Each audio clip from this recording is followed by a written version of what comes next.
حضرت جابر رضی اللہ تعالیٰ عنہ فرماتے ہیں کہ حضور صلی اللہ علیہ وسلم نے ہمیں یہ واقعہ سنایا۔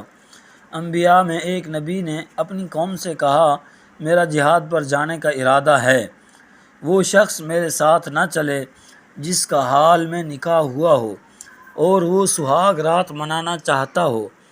اسی طرح وہ بھی نہ چلے جس نے گھر بنانا شروع کیا ہو اور ابھی چھتیں نہ اٹھی ہوں۔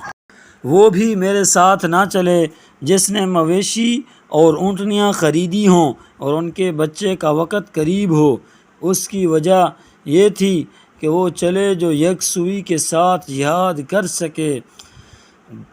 دوران جنگ عصر کی نماز کے نکلنے کا نبی کو خطرہ ہوا تو انہوں نے سورج سے کہا، تو اللہ کے حکم کا غلام ہے اور میں بھی اس کا بندہ ہوں۔ پھر دعا کی، اے اللہ سورج کو اپنے حکم سے روک دیجئے۔ بس سورج رک گیا یہاں تک کہ انہیں کامیابی مل گئی۔ فتح کے بعد نبی نے مال غنیمت جمع کیا اور چاہا کہ اسے آگ میں ڈال دیں۔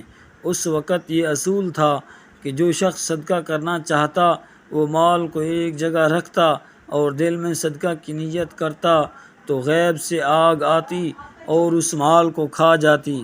اس کا مطلب یہ ہوتا کہ وہ مال قبول ہو گیا ہے، مگر حیرت کی بات یہ کہ جب اس مال کو آگ کے پاس رکھا تو آگ نے اس کو جلایا نہیں۔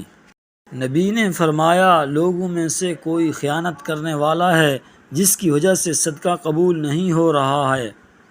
پھر نبی نے حکم دیا کہ تم میں سے ہر قبیلے کا ایک ایک آدمی میرے ہاتھ پر بیعت کرے۔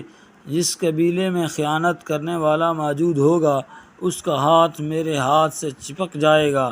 چنانچہ جب لوگوں نے بیعت کی یعنی ہاتھ ملایا تو ایک قبیلے کا آدمی کا ہاتھ نبی کے ہاتھ سے چپک گیا۔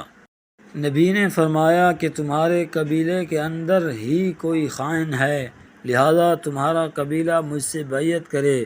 قبیلہ والوں نے ہاتھ ملانا شروع کیا تو نبی کو یقین ہو گیا کہ ان میں سے کوئی خیانت کرنے والا ہے۔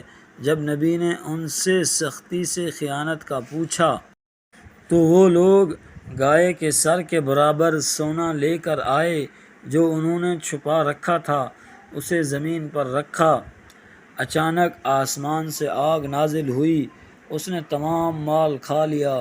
حضور صلی اللہ علیہ وسلم نے یہ واقعہ سنانے کے بعد صحابہ سے فرمایا، مال غنیمت میں کچھ لینا ان کے لیے حرام تھا، مگر اللہ نے میری امت کے لیے مال غنیمت کو حلال قرار دے دیا ہے۔